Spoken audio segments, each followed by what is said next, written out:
I was at a dinner party recently, sitting across from a guy who couldn't stop talking about his self-made journey. He was a partner at a top-tier law firm, and he spoke with this genuine, almost missionary fervor about how hard work and individual grit were the only things that mattered in the modern world. He looked me straight in the eye and said, "My father was just a clerk, but he taught me to outwork everyone." He was proud beaming even of what he saw as a purely solo ascent. But then his wife, a successful aerospace engineer, chimed in with a dry, knowing smile. "Honey," she said, "tell them about the calendar." The guy's expression shifted instantly, a flicker of genuine discomfort crossing his face. She began to describe how, while his father was working that clerk job, his mother, a former teacher, had spent every single evening for a decade cross-referencing his father's professional network with local internship deadlines and elite university requirements. They hadn't just raised him, they had operated like a two-person tactical unit, specialized and perfectly synchronized to ensure he never hit a single red light on his way to the top. That moment, watching the self-made mask slip, was fascinating. He went from being a proud individualist to looking suddenly exposed. He realized in real time that he wasn't the protagonist of a solo success story. He was the high-performance output of a sophisticated dual-parent algorithm. It made me realize that the old way we used to measure social mobility, simply looking at what a father did for a living, is officially obsolete. We're moving into a world where individual talent is becoming secondary to a new kind of social screening. It's a coordinated, multi-generational investment strategy that functions less like a family and more like a capital deployment system. If you think you're competing against talented individuals, you've already lost the game. You're actually competing against an evolutionary algorithm that most people don't even realize is running. And that story right there, it just encapsulates the entire mission of this deep dive. We have to stop measuring success and, social mobility by just looking at the starting line of the generation before. It's too narrow. We need to examine the full sophisticated machinery running in the background. The machinery, that's a great way to put it. We're analyzing what we're calling the dual parent algorithm, which is really the structural, the evolutionary, and the economic forces that all lock together to create and maintain elite success in these high-stakes environments. Okay, so let's unpack this. We've pulled together a ton of source material here from economics, anthropology, evolutionary psychology. It's all cross-disciplinary. Right. And this isn't just about money, is it? It's about deep human behavior, structural mechanics, to really get how that lawyer's success was manufactured. We have to map out the whole system. Precisely. We're going to explore the 3 systemic pillars that underpin this whole algorithm. And understanding these is really the difference between seeing an individual success story and seeing a capital strategy at work. Okay, so lay them out for us. What are those 3 pillars, starting with the economic foundation? So first we have assortative mating. This is the non-random process of how people select partners and its systemic impact on how wealth and advantage get concentrated and then passed down. The initial capital injection, basically. Exactly. Second, there's cooperative reproduction. This is the anthropological truth about human parenting, which gives us the evolved, high-investment infrastructure that just shatters the whole myth of the isolated nuclear family. Okay. And third, we're looking at evolutionary mismatch. This is the psychological engine that forces all this coordination.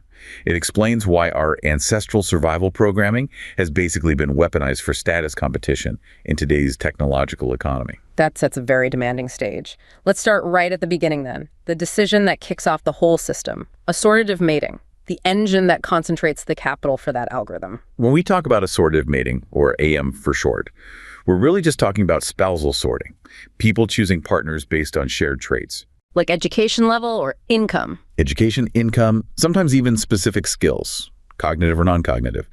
It's the polar opposite of just marrying randomly. And while this sounds like it's just a personal choice, a preference. Right, I fell in love. The aggregated effect on society, on the economy as a whole, is colossal. And in the standard economic models, the prediction here is pretty clear, isn't it? When you get high levels of sorting, doctors marrying doctors, lawyers marrying lawyers, it functionally concentrates all of those resources. It does. And it makes the next generation's starting line significantly higher than average, which reduces the odds of mobility for everyone else. It just locks advantage in place and drives up inequality. That is the standard view, yes. Yeah. And we can actually see this mechanism playing out very clearly in some concrete long-term data. Our sources analyze a really useful case study, Spain. Why? They tracked cohorts born over a 70-year period, starting in the mid-1920s all the way up to recent cohorts. And Spain is uniquely informative because it went through these massive, rapid structural changes in a pretty compressed period. Oh, right. Educational expansion, democratization. Major economic shifts. All of it, which lets us study all these variables, inequality, mobility, mating patterns, as they move together in a relatively short amount of time. So it's like a real-time view of how societal change affects family formation, instead of just comparing, say, Germany and the U.S. at one point in time. Exactly. It's dynamic. Yeah. And what the Spanish data revealed about the interplay between these things was this incredibly strong inverse co-movement. Inverse, so as one thing goes up, another goes down. Right. Over these 7 decades, Spain's educational attainment exploded. It expanded faster than in the U.S. or many other developed countries. And this structural expansion was accompanied by 3 key things happening all at once. Okay. First, a really substantial decrease in educational inequality among the population. Second, a strong increase in intergenerational mobility. So kids having better outcomes than their parents. Specifically, educational mobility. The correlation in schooling between fathers and their children, what we call the intergenerational correlation, or IGC, it fell by 1/3 for cohorts born after 1960. Wait, let's pause on that. An IGC, an intergenerational correlation, it basically measures how much a child's outcome is tied to their parents. Correct. How predictive the parent's status is. So if the IGC fell by 1/3, that is an enormous structural shift. It means your parents' background became significantly less predictive of your own educational success. It's a massive change. For the earliest cohorts, born around the 1920s, the IGC in schooling was near 0.5. To put that in context, that is a very high degree of persistence. Your father's education level was a very strong predictor of yours. Almost a coin flip. A heavily weighted coin flip, yes. For the cohorts born after 1960, this figure dropped to around 0.35. That's a decline of over 30%. And it strongly coincided with some major policy changes, especially the 1970 Comprehensive School Reform, the General Education Law, or LGE. Okay, so tell me about that 1970 reform. What did it actually do to the schooling system that seemed to unlock mobility and, I guess, loosen up this sorting mechanism? The LGE fundamentally changed both access and structure. It increased the number of obligatory years of schooling, but crucially, it compressed the educational distribution. Compressed it, meaning it reduced the gap between the top and the bottom. Exactly. Before the reform, educational attainment in Spain was highly stratified, very unequal. Access to higher education was rare, and it was strongly correlated with family wealth. The LGE effectively standardized and expanded the opportunities, especially at the lower and middle tiers of the educational ladder. So it raised the floor. It raised the floor and lowered the ceiling in a way. By making high-quality, continuous schooling the norm instead of the exception, it just reduced the variance in educational outcomes across the whole population. I see. So if almost everyone gets a higher, more standardized baseline education, the difference between someone at the 80th percentile and someone at the 20th becomes smaller? Correct. And that reduction in educational inequality then, almost immediately, it translates into higher social mobility. That is the interpretation.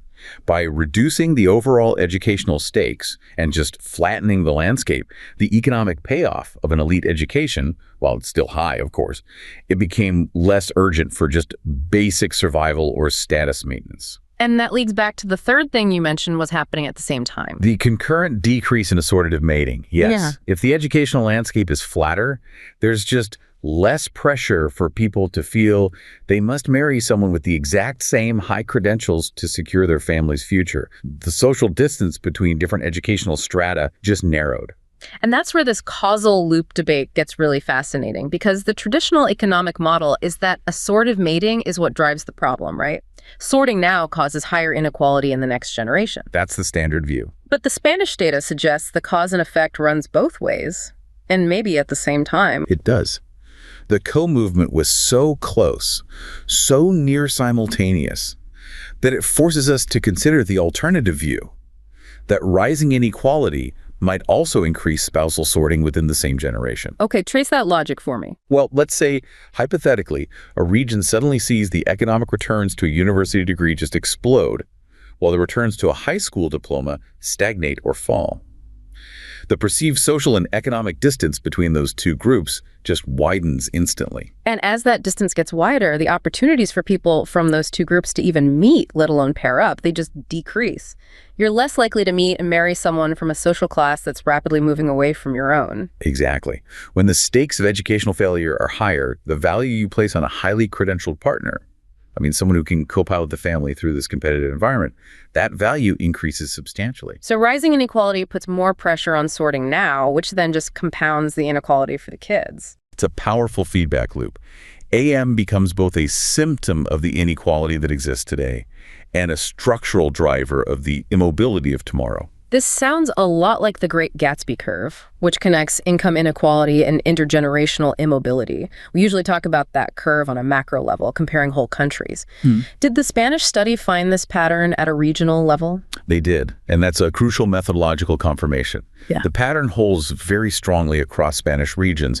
You can compare, for example, a region like Cordoba, which historically had high educational inequality and very low educational mobility, Right. with a place like Leganés, which had much lower educational dispersion and consequently higher mobility. The Great Gatsby curve relationship wasn't just true between nations, it was true within Spain. But the real clincher, to your point about the causal loop, has to be the dynamic aspect. Did regions that experienced changes in inequality also see concurrent changes in mobility? They did.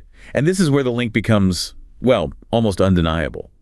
The analysis found that regions that saw a rise in educational inequality over time also saw a concurrent decline in educational mobility. So the IGC went up. Less mobility. Correct. And conversely, regions that became more educationally equal also became more mobile. This dynamic overtime analysis really confirms that the systemic link between inequality and immobility is robust. It was corroborated by those policy changes like the LGE, which acted to compress inequality and thus increase mobility, partly by softening the need for such strict spousal sorting. So if the overall sorting softened for the general population because of a big educational reform, what does that mean for the highest status groups? The lawyer we started with, who was operating at the absolute top tier. Did assortative mating just disappear for them, or did it shift? It shifts, and the concentration of resources becomes even more acute. The study's conclusions really highlight that assortative mating remains a primary mechanism for concentrating resources and ensuring that advantage persists across generations, especially at the extremes. So the pressure is even higher at the top. Yes, and when we look at partner choice within these high competition, high resource groups, the logic of selection becomes hyper-strategic. Other academic research, often discussed in forums and studies that focus on financially successful people, shows a really striking pattern.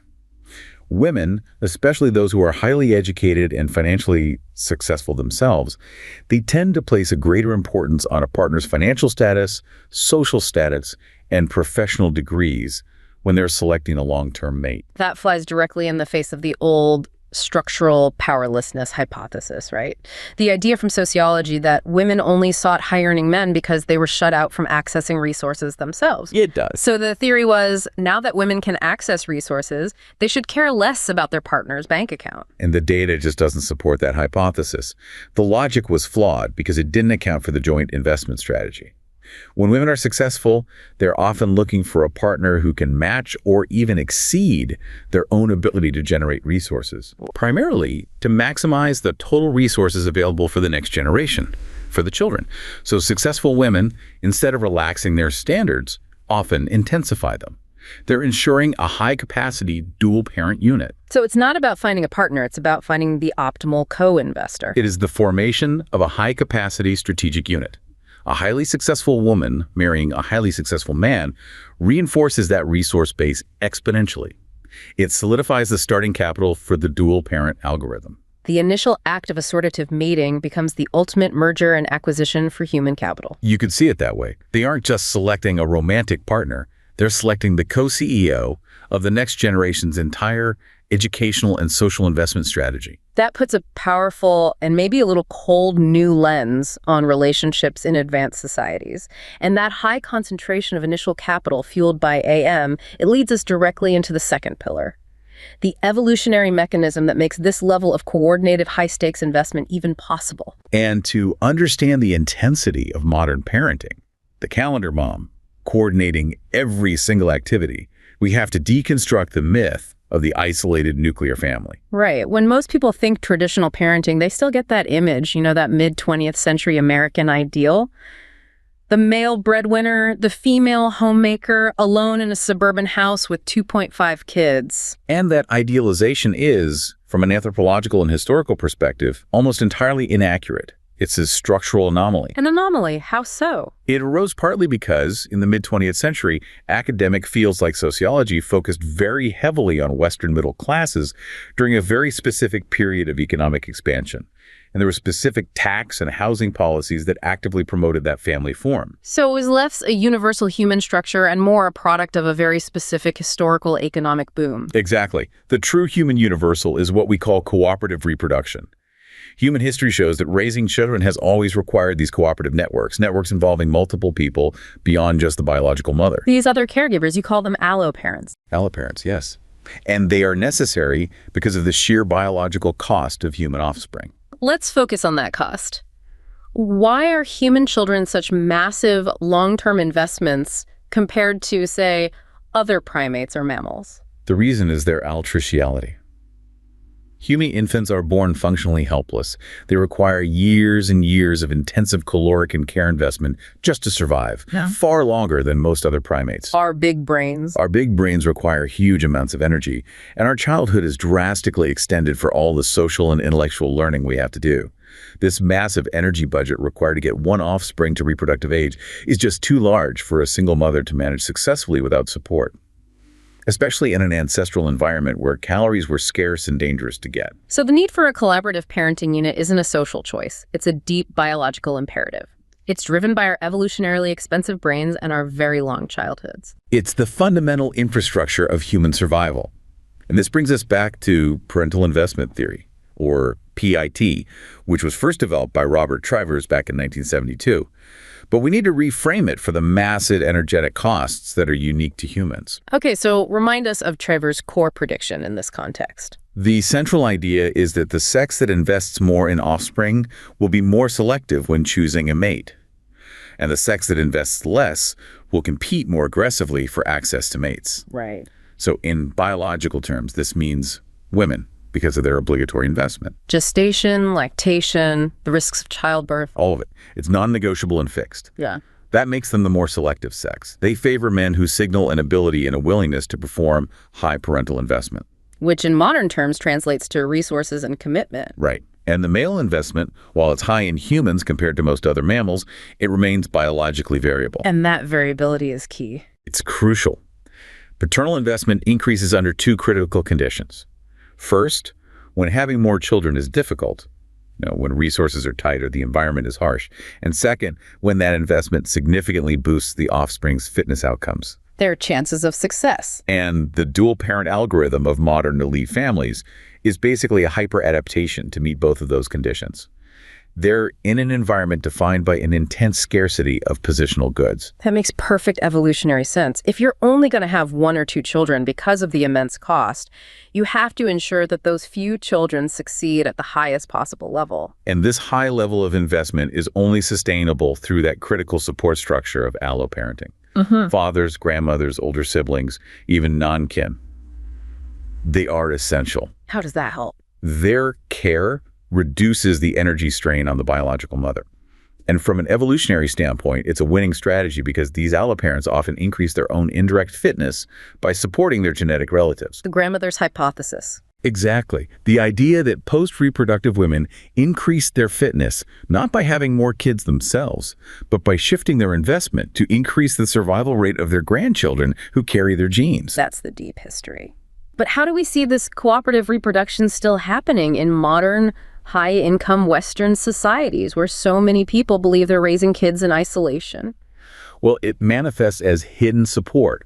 And critically, it's been institutionalized by both the state and the market. Hidden support. Even in that idealized nuclear family, cooperative reproduction is happening.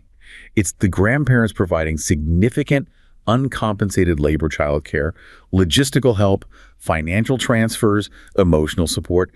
Data from all over Europe shows that the availability of grandparental childcare is a major factor that enables high rates of female labor force participation. So the woman can engage in the high-status, high-earning job that makes the dual-parent resource concentration possible. But only because the extended family, the alloparents, are running the indispensable childcare infrastructure in the background. Precisely. But what's even more powerful in advanced societies is the institutionalization of this support. I'm talking about state-provided or private childcare, nurseries, and formal schooling. That's a critical reframing. We usually think about schools in terms of education and socialization. And of course, those roles are vital. But fundamentally, schools and high-quality childcare function as a necessary form of institutionalized alloparental care. They provide a safe, structured, socially acceptable, and skill-building environment for children for 8+ hours a day. Which frees up both parents, but especially mothers, to engage in the productive, highly compensated work that's required to maintain their high-status social capital. Yes. Wow. So it sounds like the entire formal education system is, in a way, an economic subsidy to the dual-parent algorithm. It's the critical plank. Because without high-quality institutionalized childcare, the whole coordinated effort falls apart. One parent has to drop out of the workforce, and that drastically reduces the resource concentration you got from assortative mating in the first place. It's the critical plank, yes. The highly specialized, high-investment strategy, the calendar management from your story, is just the modern application of cooperative reproduction. It's been optimized to secure educational and social positional goods. And this continuous resource-intensive investment is what drives the demographic transition we see. Absolutely. Higher-resource families have fewer children, but they invest intensely in those few. They're aiming to maximize competitive advantage, not just mere survival. They're optimizing the output quality for a hyper-competitive market. This sustained, coordinated effort, this dual-parent algorithm, it's only necessary because the stakes are so extreme. They are. Which finally brings us to the environmental shift that makes this whole operation feel like a matter of life and death. Wow. Evolutionary mismatch. Right. The mechanism that turns resource concentration from assortative mating and the evolved investment strategies of cooperative reproduction into this frantic high-stakes system we see today is evolutionary mismatch. Okay, let's define that clearly. A mismatch is when our inherent evolved traits, things that used to be beneficial, suddenly become counterproductive because the environment has changed too quickly. Exactly. Evolution is a gradual, often glacial process. It's always playing catch-up. But human-caused, or anthropogenic, environmental changes, especially the rise of rapid technology and these complex, abstract social structures, have created a period of profound disequilibrium. So our psychology is still basically wired for survival in the ancestral environment, but we're living in the 21st century. We are. How does that look when we compare the ancestral environment of evolutionary adaptedness, the EEA, to today? In the ancestral EEA, dual-parent coordination was focused on immediate physical threats and tangible resource acquisition. Think about coordinating to find food, avoiding predators, managing the immediate cycles of feast or famine. Our psychological systems evolved for immediate returns. And today, the environment has shifted radically. The very same biological predispositions, the need for vigilance, the drive for resource hoarding, the capacity for coordinated planning, they're now recruited to address abstract but equally consequential risks. Risks that don't bite or starve us immediately. Right, but they can destroy your future status. We're talking about educational disadvantage, exclusion from elite networks, and the scarcity of what are called positional goods. Positional goods are critical here. These are things like a spot at an Ivy League school or a coveted job title. Their value is defined precisely by their scarcity and by the number of people who fail to get them. The competition for positional goods completely transforms the landscape. The threat is abstract, a poor grade on a test, a missed extracurricular. But the psychological response to that threat is primordial. It triggers the same biological anxiety as if a predator were at the door. And this brings us to the really profound effects of this mismatched psychology. It does. You mentioned how our reward system gets exploited. We see it with things like substance abuse, but how does it manifest in this high-stakes achievement world? Well, our neurological reward system, which involves dopamine signaling, it evolved to reward behaviors that enhanced our fitness. Things like finding a new food source, successfully achieving status within a small group, or forming an essential pair bond. Okay. But modern society has learned how to exploit that hardwiring. High-stakes tests, hyper-competitive sports, the intense pursuit of status on social media, all of these offer massive, immediate dopamine hits. They do it by falsely triggering a fitness benefit signal in our brain. So getting a top score on a test or getting into an elite club isn't just about learning something or enjoying a hobby. It taps into that fundamental primal drive for a survival win. Absolutely. The brain registers it as a crucial resource acquisition, and that compels the individual and the dual-parent algorithm supporting them to constantly chase the next high-achievement signal. This mismatch is then compounded by what some researchers call the delayed reaction environment. The environment where anxiety becomes maladaptive. Precisely. In the ancestral immediate return environment, anxiety was useful. If you felt anxious about a rustle in the grass, you ran, and the anxiety dissolved. It solved a short-term problem. But in the modern context, the threats are chronic and long-term. They are. You're no longer anxious about today's hunger. You're anxious about the fact that your child's third-grade reading level might preclude them from a certain high school track 10 years from now. That anxiety is perpetual. It becomes this chronic, corrosive state that's focused not on immediate threats, but on the quality of future survival. And the dual-parent algorithm is, in effect, a massive coordinated defense mechanism against this abstract, delayed reaction anxiety. They're using their combined resources to micromanage those future risks. And managing that risk means adopting the values promoted by what our sources call advanced capitalism, or AC, which places this enormous value on extrinsic values. Yes, values centered around wealth accumulation, material success, physical attractiveness, and high achievements. This cultural shift then compels the creation of the market-driven identity. That is the ultimate outcome. Advanced capitalism necessitates that young people develop a self-narrative, an identity that maximizes their market viability. This identity has to accentuate status, success, and an enhanced self-image. And this isn't optional. Not really. It's reinforced by intense peer pressure, by social media metrics, and by the parents' own anxiety about their child's future competitive standing. They internalize the belief that their personal worth is contingent on meeting these external, market-defined metrics. Let's get into the specifics of those metrics. How do these high-level extrinsic values translate into actionable criteria that the dual-parent algorithm focuses its investment on? Our sources give us a helpful framework here. They detail 3 primary market-driven criteria that serve as the tangible signals for status attainment. The parent's coordinated investment strategy is basically optimized to maximize their child's performance on these 3 dimensions. Okay, start with the most obvious one. Achievements. The first criterion is high achievements. This is overwhelmingly focused on educational performance. High scores in standardized, high-stakes testing and constant upward social comparison with peers. This is the world of tutoring, specialized extracurriculars, and premeditated course selection, all designed to optimize the university application profile. The achievement itself is less important than the signal it sends. The signal is that the child is a scarce, high-performing commodity. And this is the realm where that calendar mom operates. Securing that high achievement signal requires massive logistical coordination, sometimes years in advance. That coordinated tactical unit, what's the second criterion? The second is appearance ideals and popularity. In a market-driven identity, status is also signaled through an optimized appearance. This includes conforming to often unrealistic appearance ideals, the thin ideal for women, or an optimized physique for men, and the pursuit of social popularity. I can see how this taps right back into that mismatched psychology. In ancestral groups, appearance and popularity would have directly correlated with fitness and reproductive success. And now, those same psychological levers are being pulled by massive, technologically driven beauty industries and these highly curated social media feeds. And the parental investment is crucial here too. It's not just about buying nice clothes. Oh no.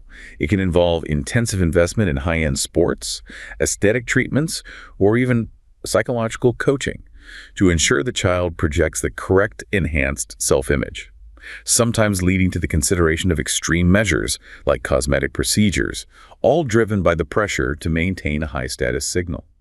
And the third criterion is material success and consumerism. This is about displaying wealth. Yes, material success consumerism involves displaying wealth and possessions, often through conspicuous consumption of specific brands or experiences. This is where the dual-parent resource base, that initial capital from assortative mating, is deployed directly. So a high-achieving student often also has to signal their family's success through their possessions, their travel, their living environment. It acts as visual evidence that the family unit is, in fact, high status and capable of sustaining its advantage. So the dual-parent algorithm is investing in all 3 areas at the same time: educational signaling, physical signaling, and material signaling. This entire operation is just a logical, if exhausting, evolutionary response to a technological environment that exploits our deep need for status and survival. The entire system is interlocked. The high concentration of wealth allows for the hyperinvestment. The evolutionary mechanism of cooperative reproduction provides the blueprint for coordination. And the evolutionary mismatch provides the psychological fear, that constant chronic anxiety that demands this intense investment to protect the child's future status viability. So the success of the high-achieving individual isn't an aberration. It's the perfectly optimized output of this high-stakes capital deployment strategy. It is. So when we pull all these threads together, the core realization really shifts from this idea of individual effort to one of structural advantage. We begin with assortative mating, the initial selection, which is far from a purely romantic choice. No, it's the foundational capital deployment. It sets the resource pool for the entire algorithm. And that concentration is critical. The long-term Spanish data powerfully showed us how macroeconomic environments, specifically the level of inequality, directly influence spousal sorting. Immediately. When inequality rises, sorting intensifies, which in turn concentrates wealth, which then drives the cycle of intergenerational persistence. It's the vicious cycle the sources identify. Inequality begets more sorting, which begets more inequality. Okay, so once that concentrated resource base is established, the cooperative reproduction framework kicks in.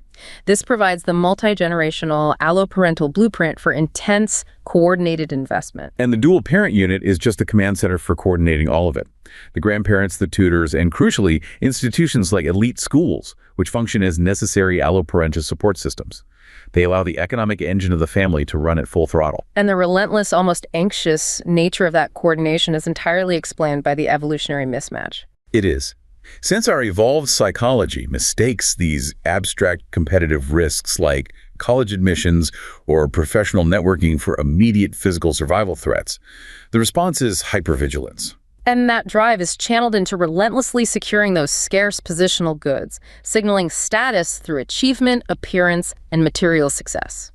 It seems like a high-achieving student isn't just seeking knowledge or personal fulfillment. They are fulfilling a crucial structural and psychological function for the entire family unit. They are the highly invested outcome, designed to mitigate the deep-seated chronic anxiety of their parents by securing a safe, high-status place in the technological hierarchy. Exactly. The self-made narrative it doesn't account for the machinery involved. Individual talent and grit still matter, of course, but they're increasingly applied within a structure where success is less a result of a solo ascent and more the high-performance output of a sophisticated capital deployment system. A system that is designed, both evolutionarily and structurally, to navigate and exploit the realities of rising inequality and rapid social change. The individual success we admire is merely the highly visible tip of a massive, coordinated, multi-generational effort that operates like a high-end asset management firm. Understanding this algorithm, then, is the only way to accurately map the mechanisms of modern social reality.